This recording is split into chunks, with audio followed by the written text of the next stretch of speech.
Muito bom dia a todas e todos. Em nome do Escritório Regional da Unesco em Santiago, dou mais cordial boas-vindas a este seminário, primeiro de uma série de diálogos que impulsionamos no contexto da Aliança Regional para a Transformação e Inovação Educativa. Esta é uma iniciativa que nasce de um acordo do Comitê Diretor Regional S4, ODS4, no qual intervém todos os países da região com o objetivo de promover a educação como acelerador das metas do ODS4. Chamamos este projeto ARTE por suas siglas em espanhol e por sua aproximação com a palavra arte, entendendo que o trabalho em rede para inovar é uma arte que tem a cooperação educativa e a solidariedade entre países como motor para abordar os desafios da educação inclusiva, equitativa e de qualidade na nossa região. Por isso, a Arte nasceu de um processo colaborativo desde um primeiro momento, no qual colocamos um diagnóstico, no qual participaram os Ministérios da Educação, e como marco tivemos a oficina que vocês devem lembrar, celebrada em Bogotá, em dezembro de 2023.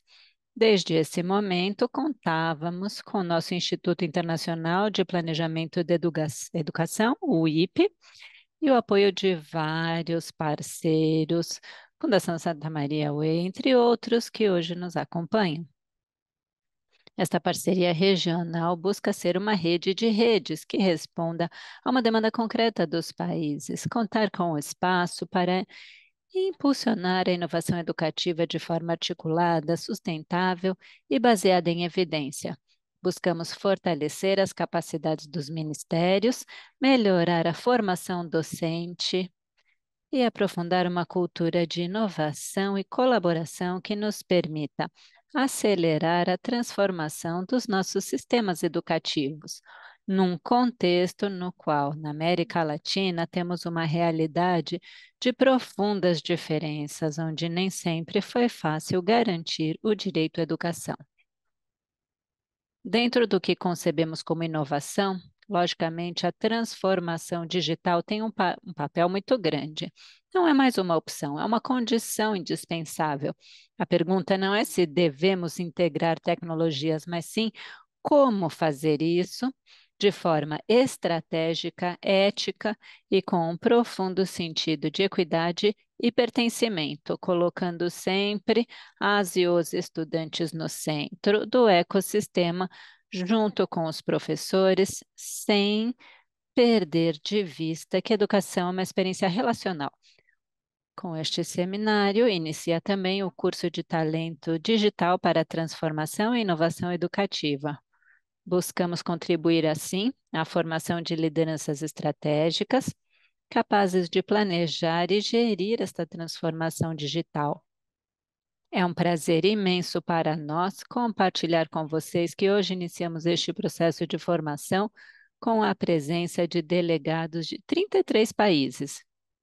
Isto nos motiva e nos compromete. Obrigado por confiarem na Unesco e nesta proposta de trabalho em rede. Agradecemos enormemente a sua presença e a seguir vamos compartilhar uma mensagem de Valtencir Mendes, desde Santiago, que nos dará um contexto mais ampliado desta aliança. Obrigada.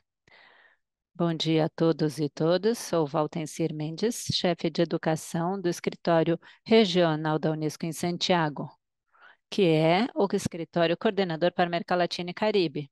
É uma honra dar as boas-vindas a este curso, Talento Digital para a Transformação e Inovação Educativa. Estamos desenvolvendo este curso junto com o IPE e Unesco de Buenos Aires, no contexto da Aliança Regional para a Transformação e Inovação Educativa, chamada ARTE, da Unesco. Vivemos tempos de mudanças profundas. A digitalização e a inteligência artificial já estão redefinindo a forma como aprendemos, ensinamos, organizamos o nosso sistema educativo.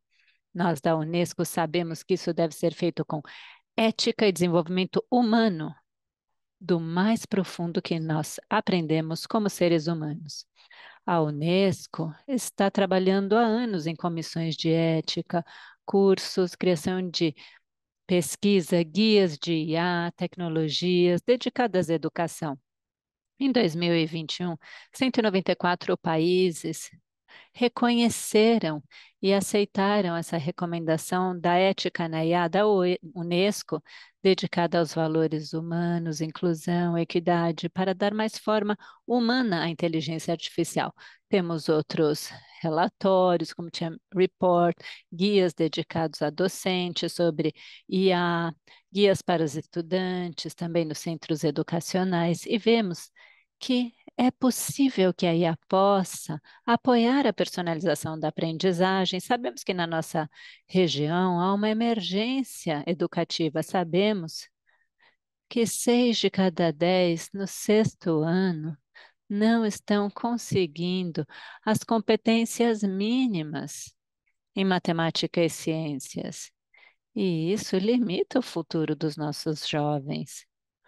Por isso, essa digitalização, se for bem utilizada, pode fazer parte da solução. Por isso, acreditamos que é extremamente importante aprender sobre a IA e trabalhar com ela para poder tentar avançar nessa transformação.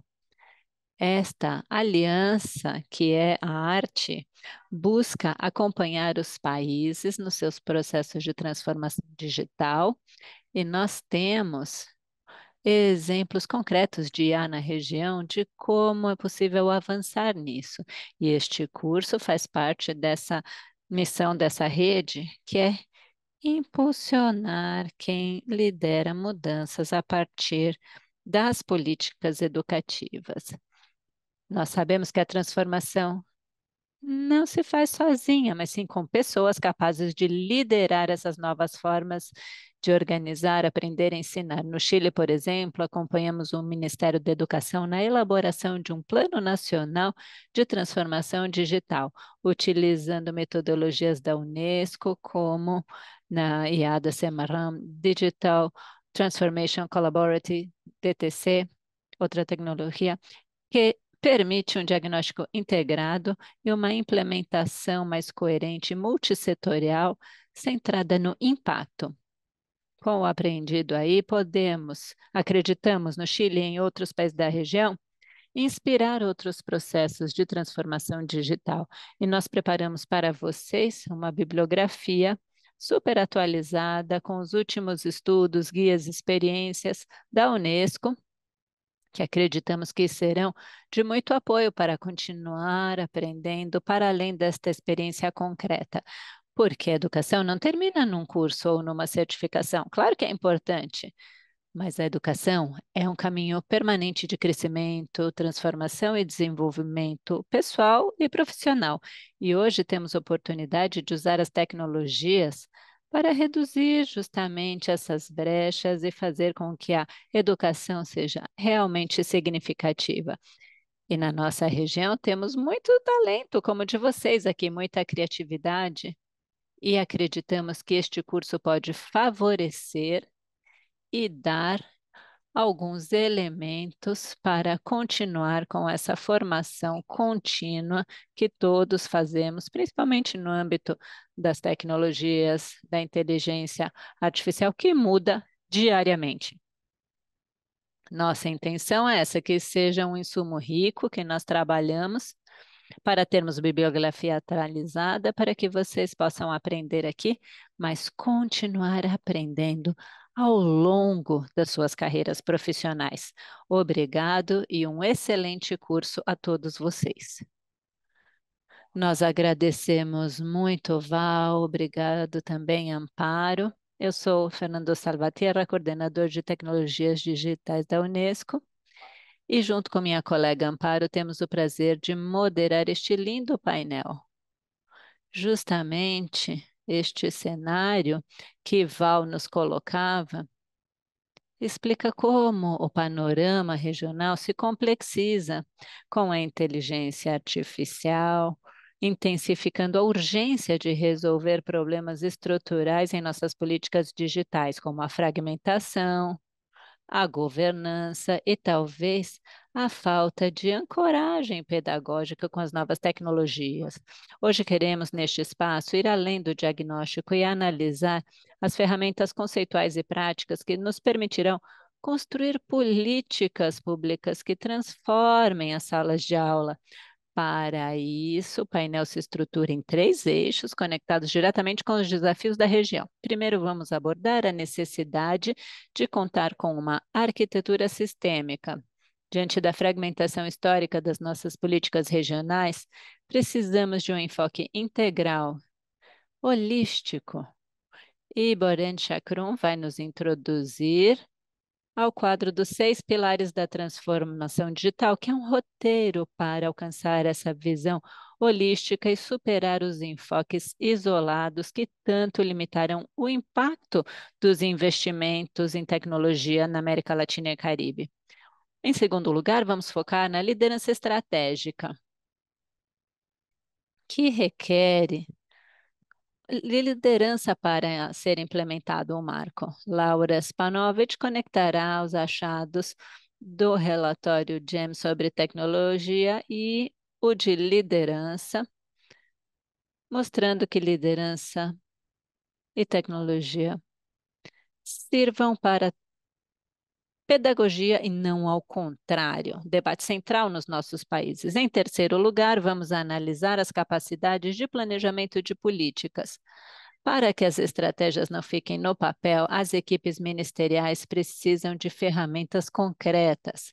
Mariana Crucelas, da experiência do IPE, vai nos falar da abordagem de planejamento situacional como método para desenhar políticas viáveis, sustentáveis e que respondam às necessidades dos contextos institucionais. É uma honra, então, apresentar o nosso painel. Boran Chakrum, diretor da Divisão de Políticas e Sistemas de Aprendizagem ao longo da vida da Unesco, Laura Stepanovic, oficial de projetos do relatório GEM, e Mariana Crucelas, coordenadora de formação do IP Unesco na América Latina e Caribe. A dinâmica será uma intervenção principal de 5 minutos, uma reação de 2 minutos de um dos colegas e um fechamento opcional de 2 minutos. Vamos começar com Boren. Boren, para dar início a este primeiro eixo sobre arquitetura sistêmica, queríamos perguntar por que é chave pensar a transformação digital de um marco como os que propõem os seis pilares da transformação digital da Unesco para superar justamente a fragmentação de políticas na região. Obrigada, Fernando. Obrigado, Bom Fernando. dia. Bom dia. Tenham um bom dia, uma boa Muito tarde, bom onde dia, vocês boa estiverem. tarde. Eu Peço vou desculpas, vou falar falar em em inglês. inglês. Acho que o que você diz, Fernando, é importante e começa com o que a Amparo e o Valtencir Mendes também falaram. Observamos que muitos países estão tentando impulsionar a transformação digital, mas com uma abordagem de pedacinhos, pegando uma estratégia e tentando implementar conectando escolas primeiro, depois treinando professores, depois criando plataformas que ainda não têm conteúdo, depois tentando buscar financiamento para essa transformação digital e para a infraestrutura. E, e todo esse tempo eles não estão tendo uma visão colaborativa que possa ajudar os professores a participarem, a se engajarem, com técnicos que estejam participando, com líderes que estejam engajados. Então, a falta dessa abordagem sistêmica e dessa visão holística, como você disse, Fernando, é uma coisa que nós temos visto em muitos países, não somente nas economias em desenvolvimento, não somente em países específicos, mas em muitos lugares em todo o mundo. Isso é o que nos faz pensar em quais são os elementos ou as que são necessários para a gente se engajar nessa transformação digital. Primeiro, a transformação digital da educação deveria ser uma parte da agenda da transformação educacional como um todo. Então, não deveria ser um objetivo em si mesmo, é sim parte de uma agenda mais ampla. Mas tem alguns pilares, que são necessários para levar adiante essa transformação na educação. E primeiro, tenho certeza que vamos falar disso mais tarde, que tem a ver com a governança. A liderança e a visão para a transformação digital tem a ver com parcerias, e isso é muito importante, é uma parte muito importante do trabalho que muitos dos países estão tentando fazer. E de acordo com seus nós tivemos uma colaboração com o Brasil, com diferentes níveis de governança. No Chile foi diferente, no norte da África foi diferente. Então, o sistema de governança é muito importante. Depois, em segundo lugar, como a gente investe na transformação digital de uma forma sustentável. Não adianta só fazer um investimento único para comprar computadores. Como a gente pode criar um sistema que nos permita renovar, manter e acompanhar a evolução da tecnologia, alcançando todas as partes do sistema, não só nas áreas urbanas, mas também nas áreas rurais, não só onde tem 5G ou 4G, mas também onde não tem nenhum G e nenhuma tecnologia. Então, isso é uma coisa muito importante. O terceiro aspecto que nós analisamos é que a gente precisa da infraestrutura. E a infraestrutura não são só computadores ou tablets, é também a estrutura, a rede de Wi-Fi, a infraestrutura que acompanha o desenvolvimento dessa transformação digital, servidores, servidores em nuvem, tudo isso que é necessário para fazer acontecer essa transformação digital. O quarto pilar que analisamos são as capacidades e a cultura. A transformação digital tem a ver com capacitar professores, gestores, estudantes, mas também uma transformação cultural que é necessária para entender o que que a tecnologia pode trazer, quais são as limitações e como a gente pode impulsionar essa agenda. O quinto pilar é o conteúdo, o currículo e as certificações. Nós percebemos em muitos países que há uma plataforma de aprendizado, mas o conteúdo não está disponível na língua local, por exemplo, ou recursos educacionais que estão em linha com o currículo. Então, esse esforço necessário para mudar esse currículo e alinhar os recursos com o currículo e o conteúdo, isso é fundamental. Mas todos esses cinco pilares precisam de uma coisa, que é um pilar central, que é dados e comprovações. Se as políticas não são baseadas em dados, e essas políticas são construídas às cegas, e vemos que os gestores estão fazendo as coisas sem saber o que fazer, não funciona. Então, esses são os seis pilares que nós observamos e aquilo que está por baixo disso tudo.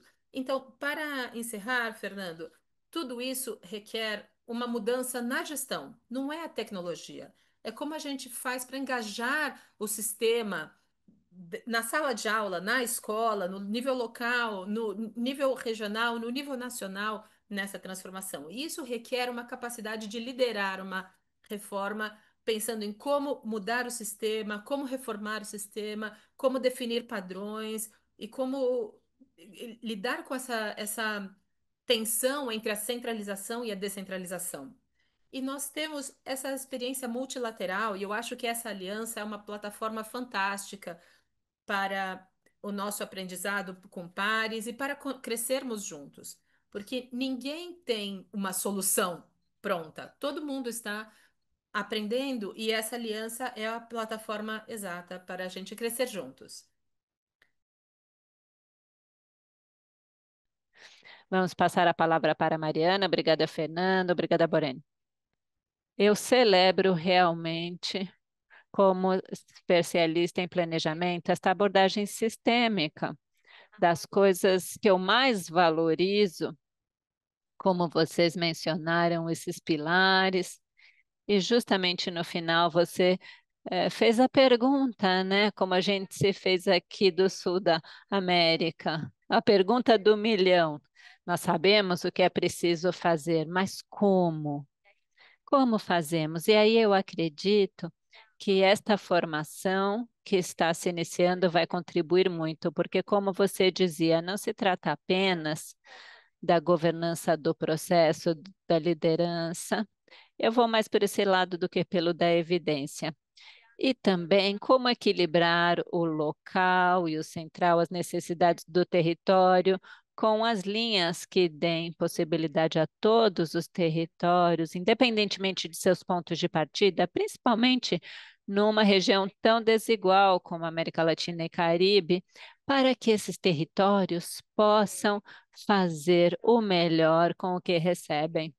E para passar a palavra de volta para Fernando, eu gostaria de celebrar que esta estratégia se baseie em passar, como eu dizia, da parte hard de infraestrutura tecnológica, levando em conta todos os elementos, não só conexão, mas também a disponibilidade de eletricidade e variáveis que a gente considera que estão já previstas e não estão, pensando como isso transforma a prática pedagógica. Eu vou parando por aqui, depois a gente retoma.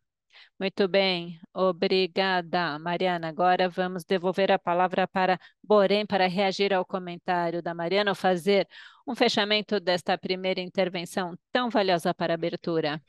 Muito obrigado. Eu acho que Mariana tem razão.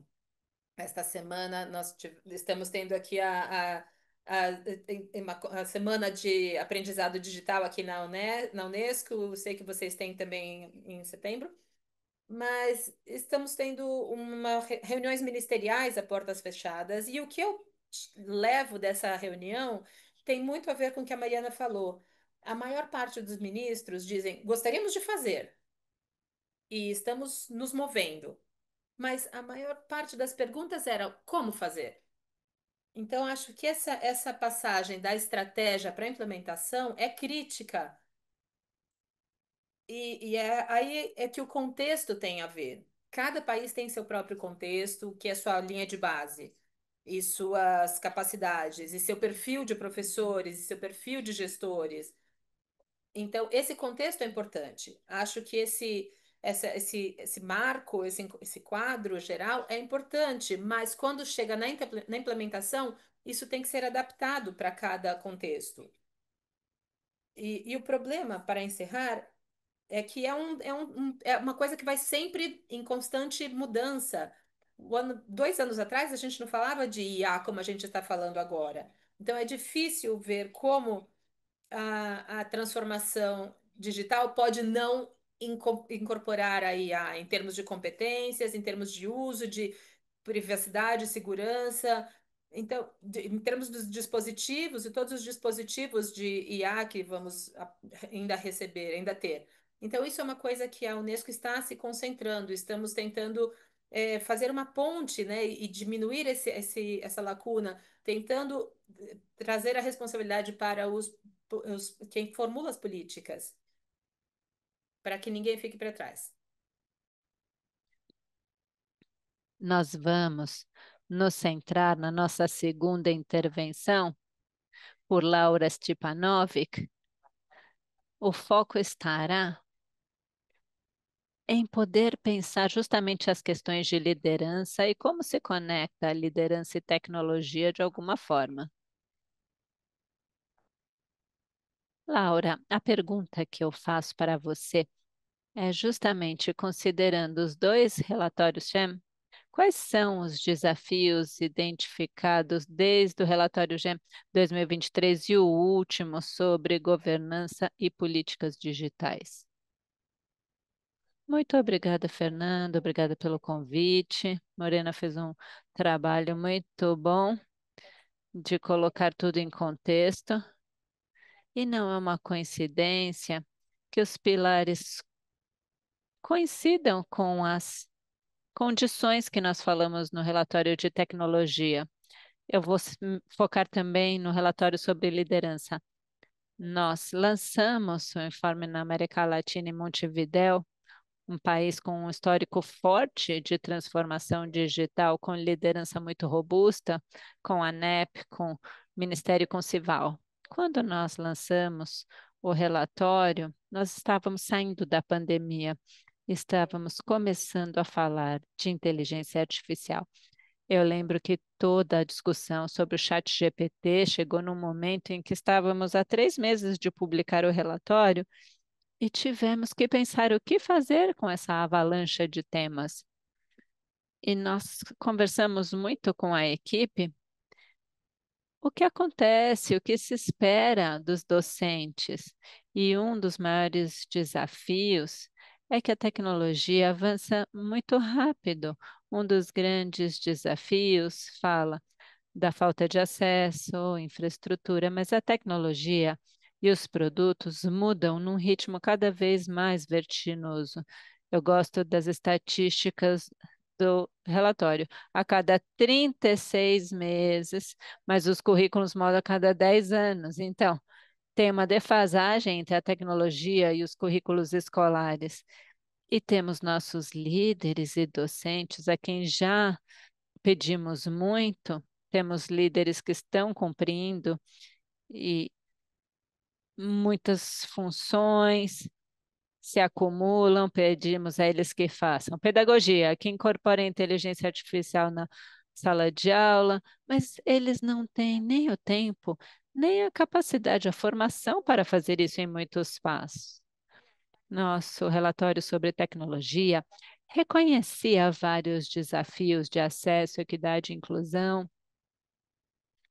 Talvez não entrou na sua intervenção. Nós falávamos da pandemia como ponto de inflexão, mas também falávamos, e aí vou me conectar com o TTC, com a importância da liderança robusta, capacidades digitais, formação docente e de lideranças na escola. O que é liderança educativa? É uma pergunta que nós nos fizemos. O que se espera desses líderes? É um processo de influência social, maximiza os esforços de outros para alcançar o bem comum, que seria a transformação digital.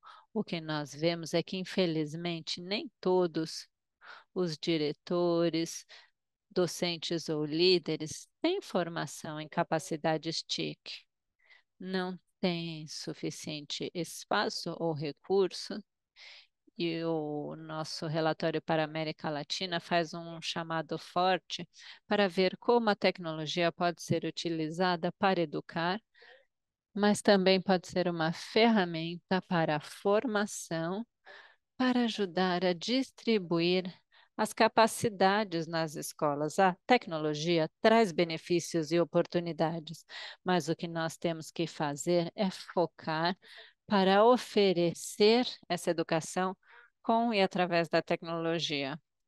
Tem um relatório que teria sido relevante, nós publicamos há um mês, que combina esses dois temas em 3 países: Japão, Coreia e China. Eu convido vocês a conhecerem esse relatório, porque ele fala precisamente desse ponto de como a liderança pode facilitar a transformação digital. Outro relatório para a América Latina fala de como distribuir a liderança. E ao distribuir papéis, podemos alcançar uma maior transformação digital. É muito importante também, quando falamos de liderança, falar de visão, empoderamento, colaboração é um tema muito importante.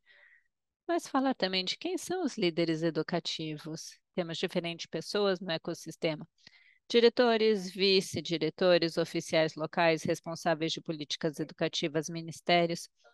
E é importante que, em todo este caso, a tecnologia que eles utilizem e todas as ferramentas se baseiem em 4 princípios. E aí eu conecto com o nosso relatório sobre tecnologia. A liderança é fundamental, deve ter formação robusta, mas temos que garantir que tenham ferramentas para poder implementar isso em diferentes níveis. Eu vou concluir com isto. Acho que realmente o TTC tem este componente de liderança que é fundamental, este componente de governança. Nós também precisamos de resiliência, aprendizagem, visão, empoderamento, capacidade. São muitas as ferramentas que temos para a liderança, para a transformação digital. Obrigada. Muito obrigado, Laura. Você pode deixar os links, estão pedindo no chat. Você pode colocar lá. Estamos colocando o link dos 6 pilares que foram previamente E vamos passar agora a palavra para a Borém para você reagir sobre a intervenção da Laura. Se você quiser deixar alguma pergunta para ela. Muito obrigada, Fernanda e Obrigado, Laura. Fernando e Laura. Acho que o que a Laura falou é muito importante, essa capacidade do sistema de se engajar na transformação e a liderança que é necessária nesses diferentes níveis do, do, do, do sistema educacional. Essa discussão que nós estamos tendo aqui nesses últimos 2 dias, especialmente falando sobre a transformação e a IA, é essa prontidão. Como a gente pode fazer com que os sistemas educacionais estejam prontos para se engajar nessa transformação e tirar melhor proveito da inteligência artificial e proteger os estudantes e os professores. Então, esses são os desafios e as capacidades e essa prontidão. Então, o que eu entendo é que essa liderança é muito importante para isso. E a estabilidade dos processos políticos no país, no sistema educacional em particular, a Laura e a equipe dela, é, no Global Monitoring Report, mostraram isso, que essa mudança nos níveis de ministeriais é muito alto. Os ciclos ministeriais são de 2 anos. Então, a gente precisa dessa estabilidade. E sabemos que alguns países que já tiveram estabilidade ao longo de governos, por exemplo, no caso do Uruguai, no caso da América Latina, é um exemplo em que a transformação, a política de transformação digital, ela passou por diferentes governos, ela se manteve, não mudou com a mudança de governo. Então, essa resiliência e essa prontidão e essa capacidade do sistema em diferentes níveis, que a Laura comentou, é algo que eu gostaria de destacar, porque eu acho que é um aspecto muito importante. E as reformas na educação em geral, e para as reformas na educação em geral e para a transformação digital em particular.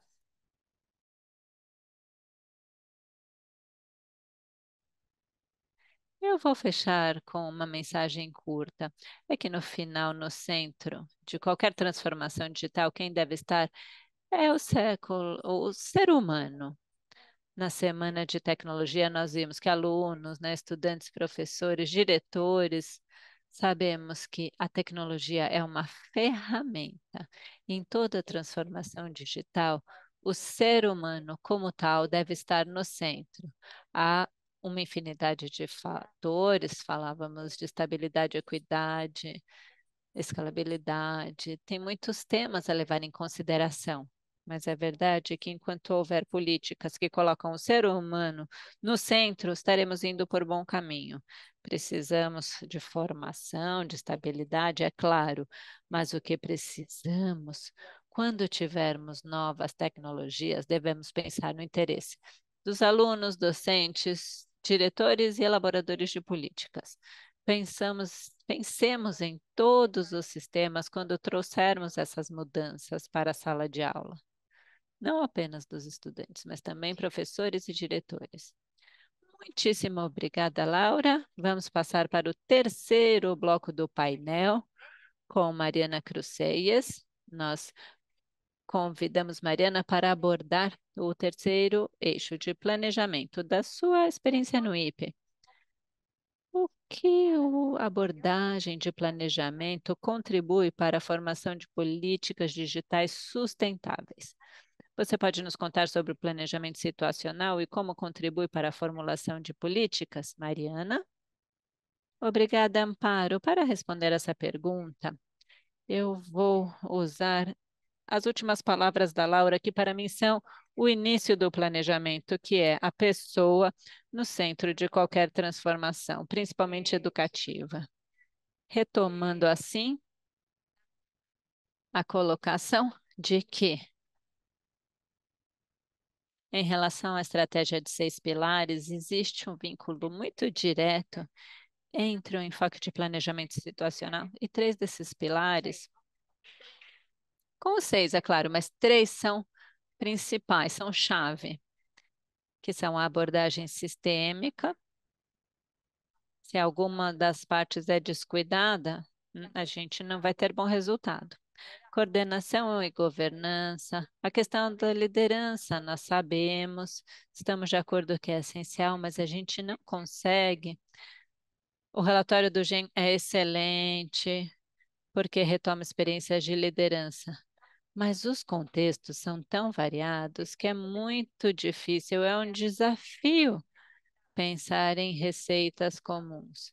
E o terceiro é o da cultura e das capacidades. E vincular com três ideias, força na base do planejamento situacional. A primeira já foi mencionada, que é a ética, aplicada fundamentalmente ao uso da inteligência artificial e proteção de estudantes nos sistemas educativos e também do corpo docente e todos aqueles que trabalham pela educação. E respeito à cultura das comunidades com as quais trabalhamos. A segunda ideia, força, se relaciona com a integralidade e adaptabilidade em relação ao como. E a terceira, vinculada ao como, são as capacidades para pôr em prática esta estratégia. O que eu gostaria de destacar da abordagem de planejamento situacional é que o foco está numa palavra mencionada por Borém, que tem a ver com a implementação. Normalmente a gente pensa o planejamento como desenho de ações e depois isso magicamente ocorre, mas a gente sabe que não é assim.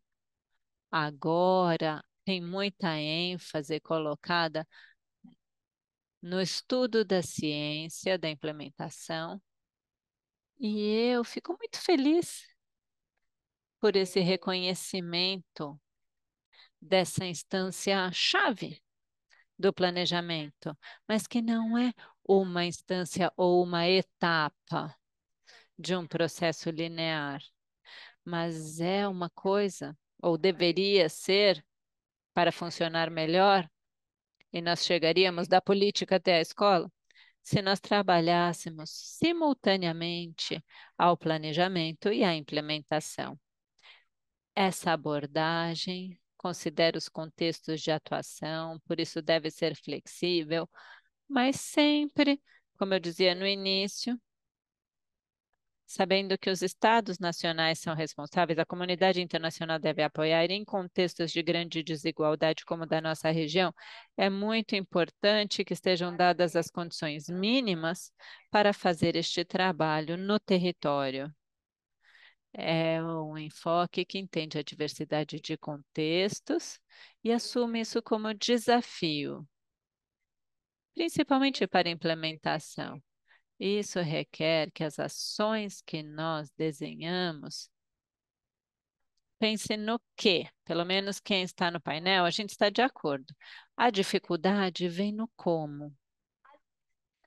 E o que nós sabemos que devemos abandonar é a racionalidade meios e fins, e pensar em soluções criativas, novas, e muitas vezes caso a caso, no nível subnacional, por separado. E é um trabalho intersetorial, a gente está muito acostumado a trabalhar em áreas de governos separadas, os nossos governos estão desenhados assim. E se tomarmos o que a Laura falou, nós queremos um planejamento que tenha as pessoas no centro. E as pessoas não se dividem em educação, finanças, formação técnica e profissional. Tem várias questões que confluem. E é uma abordagem que considera simultaneamente três horizontes temporais: o curto, para contrabalancear a rotatividade, né, de autoridades que Borém mencionou, o médio prazo, para mostrar resultados, não é a palavra que eu mais gosto, né, mas que mostre avanços, e a longo prazo, para instalar políticas que possam seguir além das mudanças de autoridade. E vou parando por aqui, embora eu tenha algumas coisinhas a mais para falar, quero respeitar o tempo. Muito obrigada, Mariana. Você falou de vários aspectos para começar a decantar esse como, né, que a gente se pergunta. Temos aqui muitas chaves. Queremos convidar a Laura para comentar esta primeira colocação da Mariana. Laura, muito obrigada, Amparo. Mariana, Acho que estamos construindo uma narrativa interessante. Começamos com os pilares, falando das condições, infraestrutura, conteúdo, capacidades digitais, no contexto de dados, a importância da liderança, colocar a pessoa no centro, e chegamos à ferramenta fundamental, que é o planejamento, né? Eu gostaria de resgatar dois temas fundamentais para mim, que são respeito e adaptabilidade ao contexto. O nosso relatório de liderança e de tecnologia insistem na contextualização. Não existe uma tecnologia que exista para todos, e acho que a ideia de ver que tipo de tecnologia e liderança serve para diferentes contextos. No nosso relatório de tecnologia, abordávamos o uso da tecnologia a partir do rádio, chegando à inteligência artificial para pessoas com deficiência ou de diferentes culturas. Isso a partir da análise, da pesquisa, mas também da prática. Nós realmente, como parte dos desafios, temos um relatório global com recomendações globais, aterrissando num segundo nível. Nós lançamos na América Latina, mas como levamos isso para os países? Quero conectar com a arte e a rede, que acho uma iniciativa fundamental para ver como decantar essas informações nas quais a Unesco tem um papel pioneiro. É muito boa nesses temas, mas é através da implementação, através do INPE, que ajudaria a levar isso à prática, né? Como fazemos para este conhecimento fazer sentido, para se adaptar aos contextos nacionais? Então, a última palavra que eu queria mencionar é o respeito. Como garantir o respeito às realidades, tendo considerações importantes de privacidade, de bem-estar, tanto de alunos quanto de docentes. Então, contexto, respeito e muita ética, como o Borém também dizia. Muitíssimo obrigada, Laura. Vai lá, Mariana. Eu estava ansiosa. Estamos pronta para pegar a bola.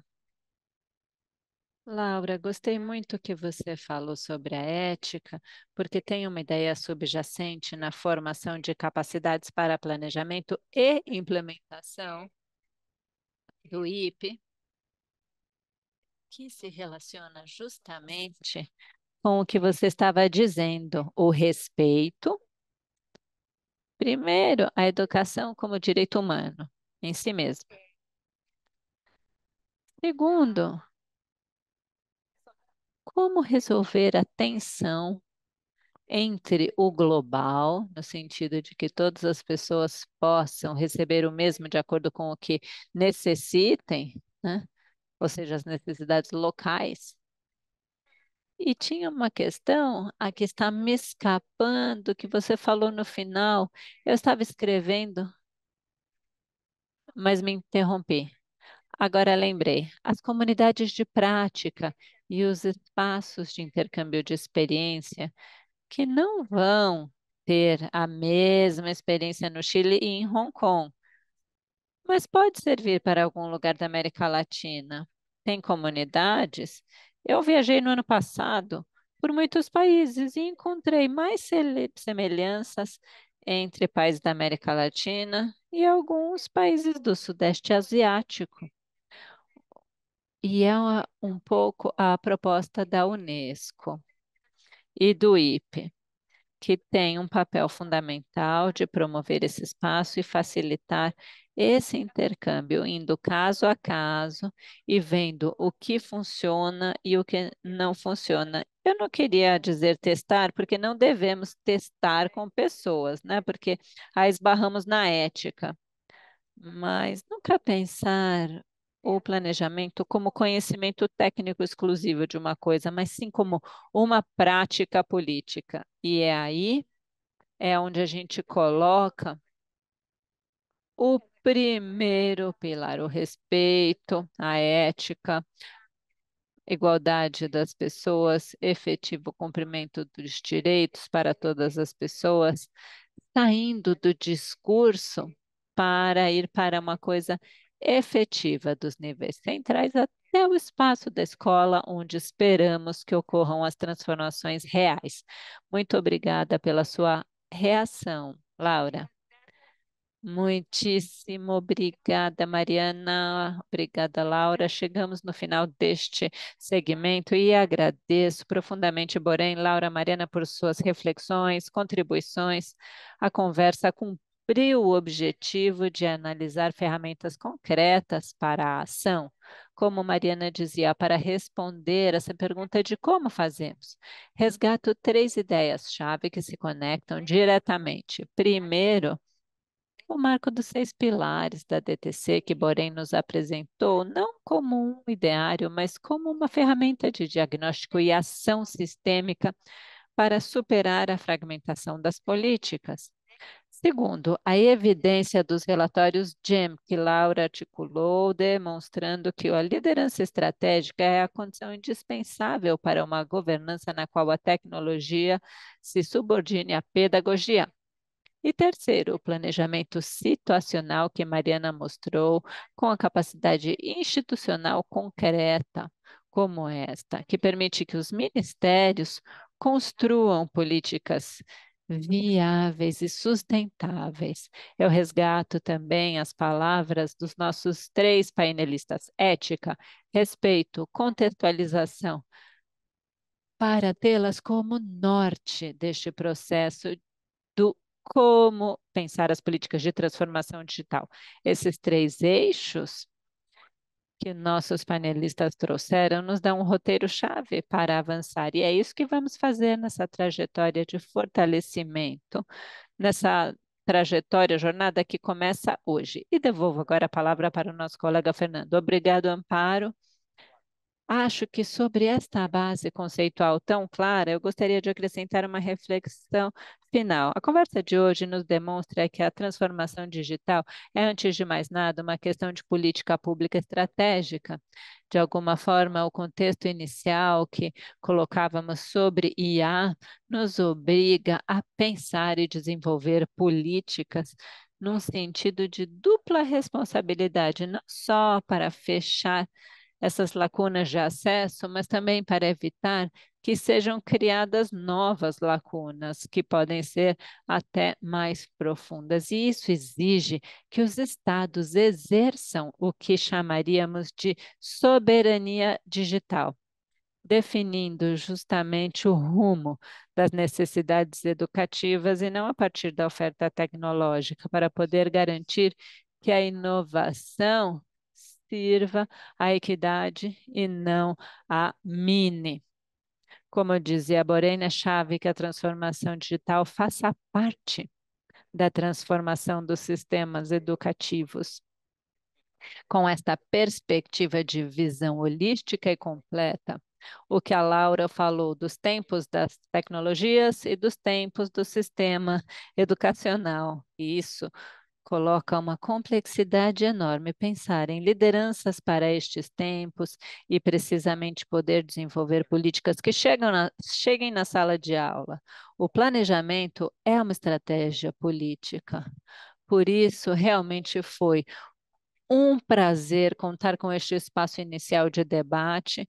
Queremos comentar a vocês que esta é uma série de 4 seminários, este foi o primeiro, o segundo será dia 25 de setembro, será um evento com foco na governança e desenvolvimento de capacidades sistêmicas para a transformação digital.